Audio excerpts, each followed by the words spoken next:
ओम सच्चिदानंद रूपाय विश्वोत्पत्त्यादिहेतवे तापत्रय विनाशाय गोविंदाय नमो नमः।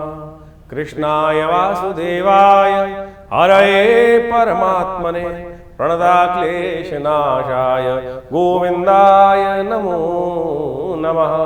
नमस्कार, स्वागत है आपका आचार्य वाणी में। मैं आचार्य डॉक्टर विक्रमादित्य आपके साथ हूँ। आज का विषय हमारा है सिंह राशि वालों के लिए ग्रहों का योगा योग। 16 तारीख का दिन, शनिवार का दिवस, और ये दिवस बहुत ही श्रेष्ठ है। इस दिन जन्माष्टमी है और इस बार स्मार्त और वैष्णवों का कोई भेद नहीं है। आनंद भाव से कोई भी मना सकता है, सब लोग को मनानी चाहिए। इस दिन एक ही योग बन रहा है, बहुत सारे ग्रहों का योगा योग पड़ रहा है। आपकी राशि के दृष्टिकोण से वो भी बताएंगे, पहले महत्व समझ लें।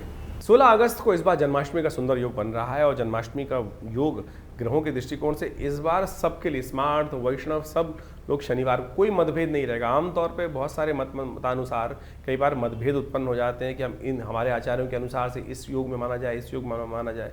लेकिन इस बार यदि पंचांग को देखा जाए तो बहुत सारे द्वंद्वों को करने की ज़रूरत ही नहीं है। अष्टमी उदया तिथि के रूप में विराजमान है 16 तारीख को, और उसके साथ साथ सुबह रात्रि के समय जिस वक्त भगवान का जन्म माना जाता है उस समय वृषभ लग्न भी उपस्थित हो ही जाएगी। और साथ साथ चंद्रमा भी विशेष तौर पर यदि देखा जाए तो वृषभ राशि में ही उस दिन उच्च के विराजमान होकर रहेंगे। और इसके साथ साथ एक बात, ग्रहों का योगा योग और भी बड़ा सुंदर ये बन रहा है कि रोहिणी नक्षत्र वो भी रात्रि के अंतिम पहर में जाकर भोर काल से पहले पहले उपस्थित होने के योग बना लेगा। दिल्ली के पंचांग के अनुसार से देखें तो बहुत सारे ग्रहों का योगा योग इसी प्रकार से बन रहा है। तो क्या स्मार्त, क्या वैष्णव, क्या संप्रदाय, समस्त लोगों के लिए ये सुंदर तिथि है। भगवान सुंदर का अभिषेक करें, भगवान का विशेष तौर पर पूजन करें। ओम नमो भगवते वासुदेवाय पुरुष सूक्त के द्वारा भगवान को सुंदर रूप से स्नान कराएं और उनका पूजन करें। षोडश विधि के अनुसार से षोडश जो हमारे पूजा पाठ के तरीके हैं उन सब के द्वारा सहस्रसी रेखा पुरुखा सहस्राक्ष सहस्रपात सभो में गंग सर्वात्पित्वात्रोतिष्ठ, इसी के द्वारा भगवान का अभिषेक दूध से, दही से, समस्त पंचामृत से भगवान का अभिषेक कराकर भगवान को वस्त्र अलंकृत करते हुए सुंदर रूप से भगवान का स्तवन करना। कहा जाता है कि आप कुछ और करें ना करें, कम से कम भगवान की जन्माष्टमी के अवसर पर भाद्रपद मास के कृष्ण पक्ष की अष्टमी के दिन अवश्य उपवास रखें। उपवास रख के भगवान का सुंदर रूप से संकीर्तन करें, पूजन करें, भगवान का अभिषेक करें, हरिनाम का संकीर्तन करें। और केवल इसी से आपके अनेक जन्मों के कष्ट जो हैं वो कट जाते हैं। उपवास रखिए। उपवास का मतलब केवल भूख हड़ताल नहीं होता है। आजकल बहुत सारी समस्याएं क्या हो गई, उपवास लोग करने की जहाँ बात की जाती है तो खाना पीना छोड़कर बैठ जाते हैं। उपवास का मतलब कतई भूख हड़ताल नहीं है। व्रत का मतलब कुछ और है। व्रत का मतलब तो विशेष तौर पर कुछ लोगों ने ऐसा बना दिया कि भैया आज भोजन नहीं करेंगे। मुझे वो बताइए, मैं सीधी तरह से, उपवास करनी बहुत अच्छी, व्रत करना एक बहुत बढ़िया सिद्धांत है। खाना भी ना खाएं तो ठीक है, विश्राम मिलना चाहिए। लेकिन एक बात, छोटी सी बात समझने की आवश्यकता है। आपका बच्चा यदि सुबह से लेकर शाम तक कोई बात कर रहा हो, अपन ये चाहिए, पिताजी ये चाहिए, माताजी ये चाहिए, और सुबह से लेकर दोपहर तक, रात तक खाना ना खाए, तो मुझे एक बात बताएं, क्या माता पिता प्रसन्न होंगे? या माता पिता विशेष तौर पर उनका खून नहीं चलेगा कि बच्चा खाना नहीं खा रहा है, और भगवान आपके माँ बाप प्रसन्नता से अपने जीवन यापन कर पाएंगे? नहीं कर पाएंगे। तो शास्त्र में कुछ भ्रांतियां उत्पन्न हो गई हैं। लोगों ने भूख हड़ताल को व्रत मान लिया है। व्रत का वास्तविक अर्थ जो है वो है उपवास। वास का मतलब है रहना, उप यानी जहाँ जहाँ रह रहे हो वहाँ से हटने का प्रयास करो, कहीं और वास करो, वहाँ से अपने आप को उठाओ और प्रभु के सानिध्य में जाकर वास करने का प्रयास करो। शांति से प्रभु का स्मरण करो, सात्विकता के साथ रहो, प्रभु के श्री चरणों में निवास करो, तब तो व्रत हुआ, तभी तब तो उपवास हुआ। नहीं तो केवल भूख हड़ताल हुई, नहीं तो जिद हो गई।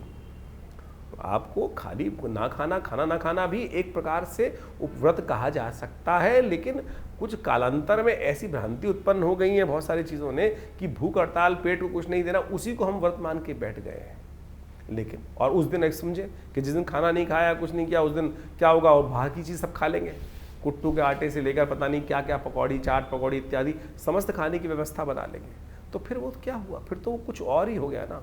इस व्रत में हरिनाम का संकीर्तन, जागरण, भगवान के नाम का जप, भगवान के क्रियाकलाप जो हैं उनकी कथाएं पढ़ना, उनकी कथा सुनना, उनके मंत्र का जप करना, दान पुण्य करना, सात्विकता का से जीवन निर्वाह करने का प्रयास करना, और विशेष तौर पर मनसा वाचा कर्मणा प्रभु के नाम का संकीर्तन करना, ये तो हुआ उपवास।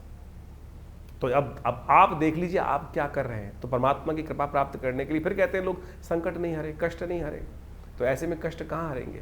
तो इसलिए इस बात को समझें कि इस जन्माष्टमी पर हम भगवान का षोडशोपचार पूजन करें।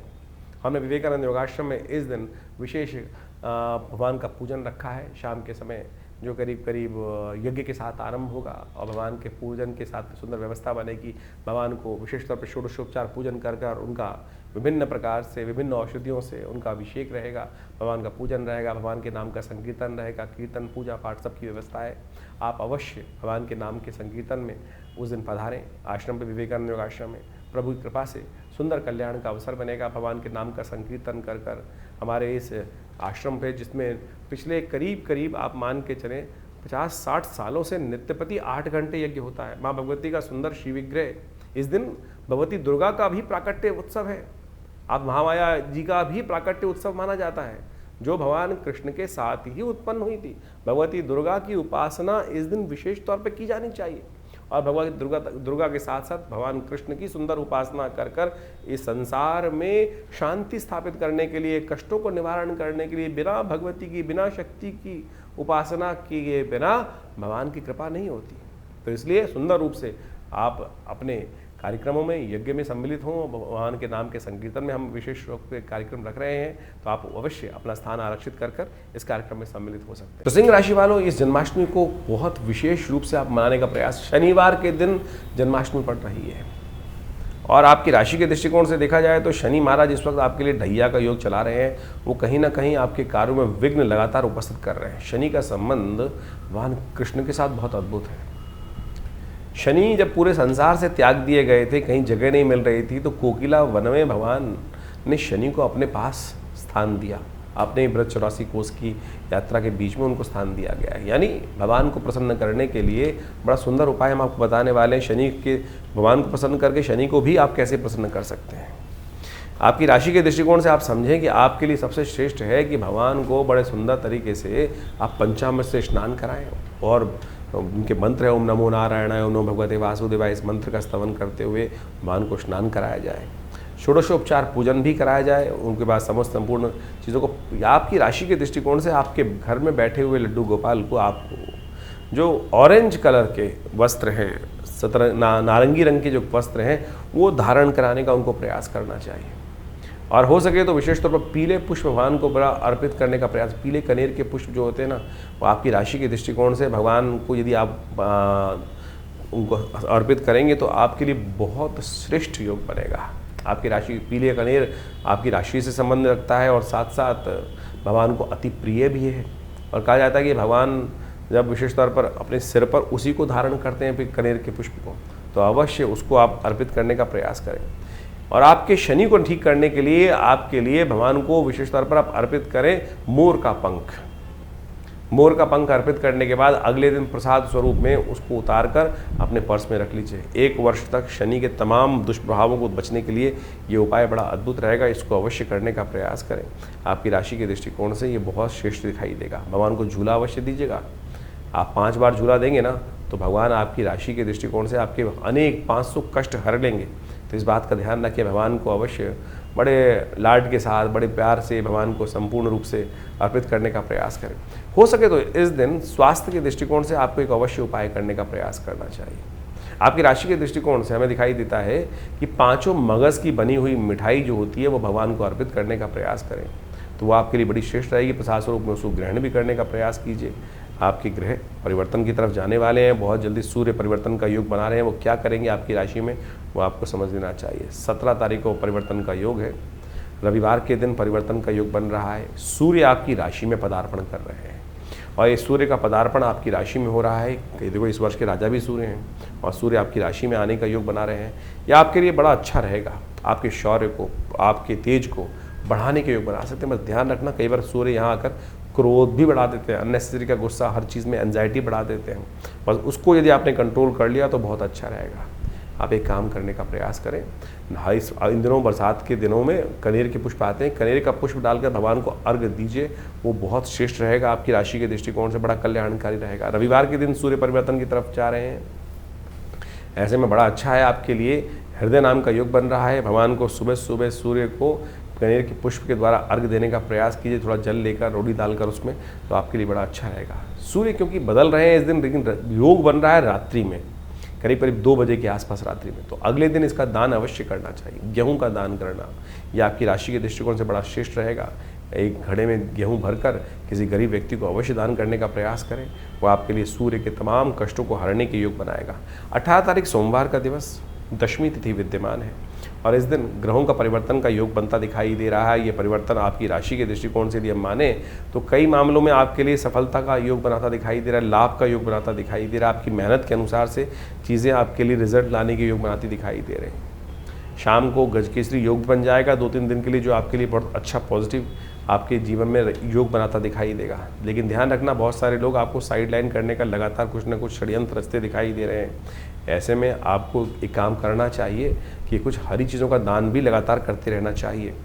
तो इस दिन भद्रा है, ध्यान रखिएगा, जो करीब करीब पूरे दिन विद्यमान रहेगी, सुबह 6:30 बजे से लेकर करीब शाम को 5:30 बजे तक। तो नए कार्यों में हाथ ना डालें, इस बात का ध्यान रखें। 19 तारीख मंगलवार का अवसर और एकादशी तिथि है, अजा एकादशी का योग बन रहा है और भगवान विष्णु की इस दिन उपासना करने से कहा जाता है कि पुनर्जन्म में किए हुए जो जितने दुष्कार्य हैं उससे निवृत्ति का योग बन जाता है। इस दिन विशेष तौर पर हमको क्या करना चाहिए, भगवान विष्णु का स्तवन करना चाहिए और हो सके तो विष्णु गायत्री का पाठ करना चाहिए। विष्णु गायत्री का पाठ कर लेने से क्या होता है कि बहुत सारे पूर्व जन्म में कृत्य कर्मों के द्वारा कष्ट निवृत्ति का योग बन जाता है। तर्पण इत्यादि करना चाहिए और हो सके तो सबसे बढ़िया श्रेष्ठ कार्य आपके लिए ग्रहों के दृष्टिकोण से क्या प्रभाव पड़ रहा है वो भी जान लें। आप ग्रह परिवर्तन की तरफ जा रहे हैं और ये परिवर्तन आपकी राशि के दृष्टिकोण से अच्छा ही रहेगा। बृहस्पति के साथ विराजमान हो गए हैं चंद्रमा और ये कहते हैं कि जितने बड़े लोगों की सेवा करोगे, पिता के साथ संबंध अच्छे बनाओगे तो, और पिता की जितनी सेवा करोगे, गुरुजन की जितनी सेवा करोगे, उतना मेवा प्राप्त करने का योग बन सकता है।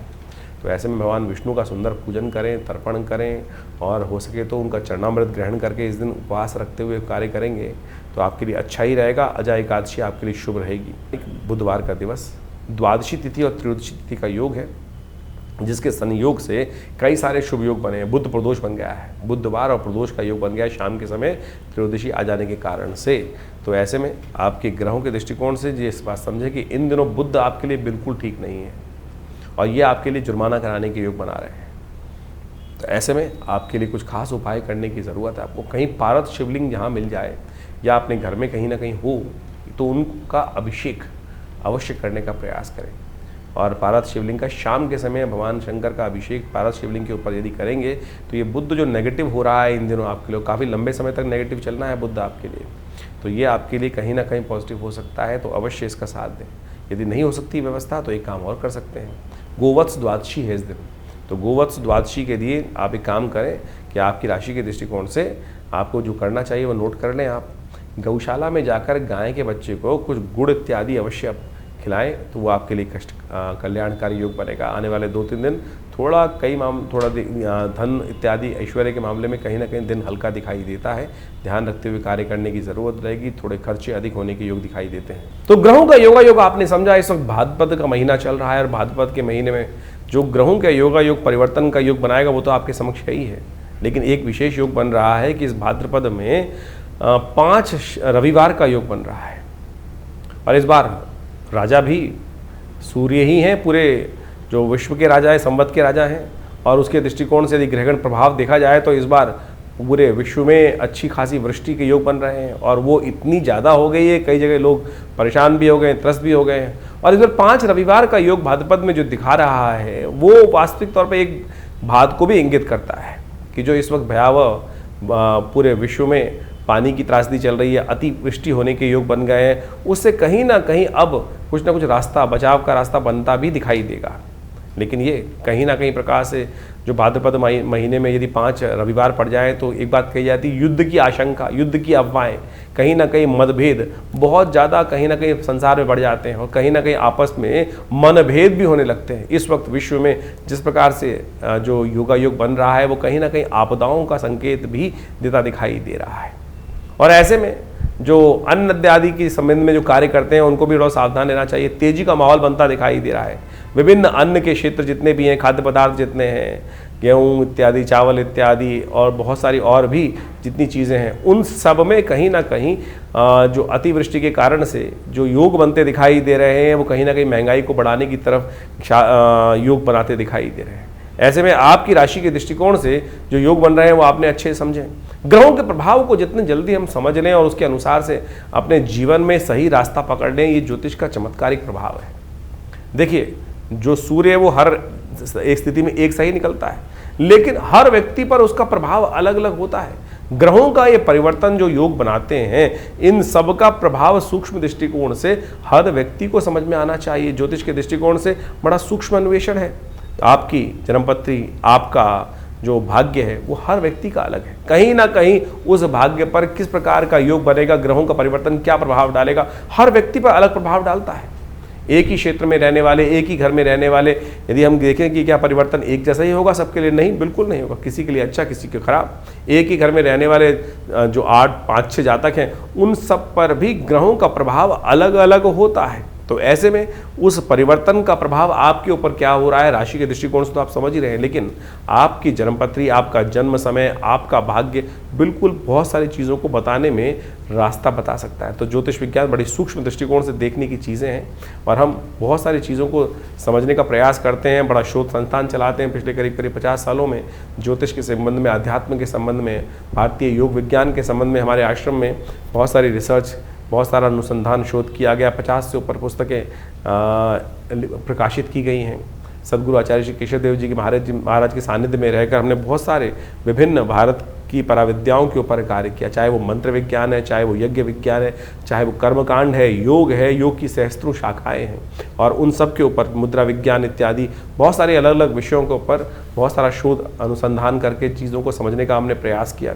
और आप समझें, ज्योतिष एक ऐसा विषय है कि जिसके द्वारा आप बहुत सारे कार्यों का निदान भी कर सकते हैं, डायग्नोज कर सकते हैं। बीमारियों के संबंध में भी जो आयुर्वेद के साथ साथ ज्योतिष को साथ साथ चलाया गया था। आज जो समाज में जो आयुर्वेद का या चिकित्सा विज्ञान का भाव है, वहाँ ज्योतिष के एक पार्ट को निग्लेक्ट कर दिया गया है। अरे ज्योतिष पूरी तरह से डायग्नोज पर ही है, आपके ग्रह बदले और वो कहीं ना कहीं कौन सा रोग उत्पन्न करेंगे, किस प्रकार से बीमारी का रास्ता बनाएंगे, ये भी ज्योतिष के अंदर बहुत अच्छे से, अगर समय खराब चल रहा है, किस प्रकार से कौन से मंत्र को जप कर कर, कौन सी मुद्रा का प्रयोग करके, कौन सी औषधि कब आपके लिए अच्छी अनुरूप रहेगी, कौन सी औषधि कब कार्य नहीं करेगी, ये भी ज्योतिष विज्ञान के माध्यम से आप बहुत अच्छे से समझ सकते हैं, कार्यों को कर सकते हैं। हमने इसके ऊपर बहुत अच्छे से चीज़ों को समझने का प्रयास किया। बहुत सारी चीज़ें हम समय समय पर आपके बहुत सारे अपने इन कार्यक्रमों के माध्यम से आपके समक्ष रखते भी आए हैं। तो आप ज्योतिष विज्ञान को सही रूप समझने का प्रयास करें। विडंबनाएं, बहुत सारी लोग आपके मन में ऐसे भाव डालने का प्रयास करेंगे कि सब कुछ भी सत्य नहीं है। अरे नहीं, एक एक चीज़ सत्य है, एक एक चीज़ का प्रभाव है, इसको आप समझें। हमारे ऋषि मुनियों ने हजारों लाखों पुस्तकें, लाखों अनुसंधान हमारे समक्ष उपस्थित किए हैं। हर ऋषि, करोड़ों ऋषि हुए आज तक हो चुके हैं, और उन सब ने अपने शोध हमारी भारतीय संस्कृति में जगह जगह बताए हैं, और लोग उसका प्रभाव देखते भी आए।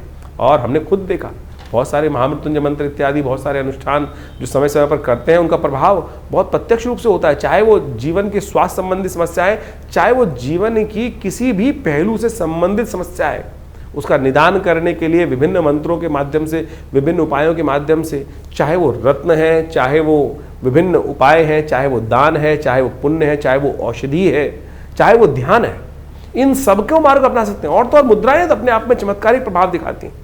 ये शरीर के जो विभिन्न भागों के द्वारा योग और विभिन्न मुद्राओं का उपयोग किया जाता है। जैसे किसी का बृहस्पति खराब है तो ये ज्ञान मुद्रा का नित्यप्रति अभ्यास करें, देखें, किसी और चीज़ की आवश्यकता ही नहीं पड़ेगी।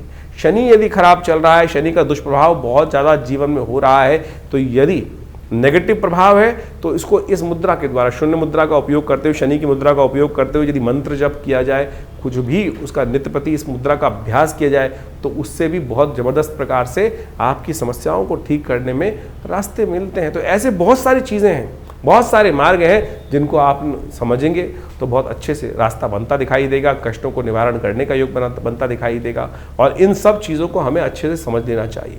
बहुत सारे लोग, ये कहानियाँ नहीं है, पुराण इत्यादि में जो रहस्य बताए गए हैं वो कतई किसी प्रकार भी कहानियाँ नहीं है, लेकिन उनके पीछे उसका आदि भौतिक, आदि दैविक रहस्य छुपा हुआ है। उन रहस्यों को हमको समझना चाहिए। अभी सावन का महीना समाप्त हुआ, सावन में भगवान का जैसे हम रुद्राभिषेक करते हैं, रुद्राभिषेक करते हुए भगवान पर विभिन्न प्रकार से भगवान को स्नान कराया जाता है, कभी दूध से, कभी दही से, कभी भस्म से।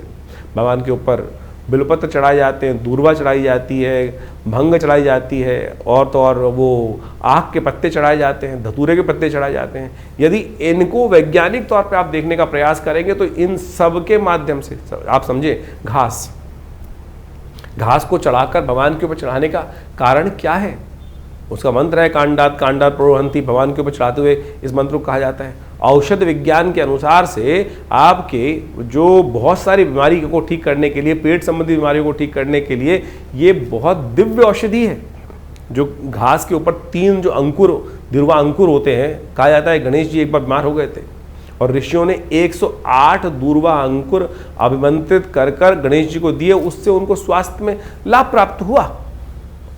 इसी प्रकार से विभिन्न जो चीज़ें हमारे क्रियाकलाप कर्मकांड के सिद्धांत से भारतीय संस्कृति में बताई गई हैं, पुराण इत्यादि में चीज़ों में बताए गए हैं, वो सब के सब क्रियाकलाप बहुत रहस्यपूर्ण है, परम वैज्ञानिक है। औषधीय दृष्टिकोण से भी उसको अच्छे से समझा जा सकता है। तो आप इन सब को समझें। हम समय समय पर आपकी राशि के दृष्टिकोण से बहुत सारी चीज़ें बताते हैं, लेकिन जन्मपत्री भी उसका बहुत विशद विषय है और वृहद विषय है। साथ साथ आपके हाथ की रेखाएं, मस्तिष्क की रेखाएं और ये सब का सब शरीर की जो विभिन्न आकृति विज्ञान है, वो ज्योतिष के अनुसार समुद्र शास्त्र के माध्यम से इन सब रहस्यों को अच्छे से समझकर हम जीवन में उत्थान की तरफ आगे चलें। और भारतीय संस्कृति परम बहुत सुंदर रूप से उपस्थित किए गए इन सब रहस्यों को, तो आप यदि इन सब चीज़ों को समझेंगे तो बहुत बढ़िया आपके लिए बहुत सारे विषयों को अच्छे से हम बताएंगे। आश्रम से द्वारा जो प्रकाशित पुस्तकें हैं वो आप हमारी वेबसाइट पे जाके देख सकते हैं।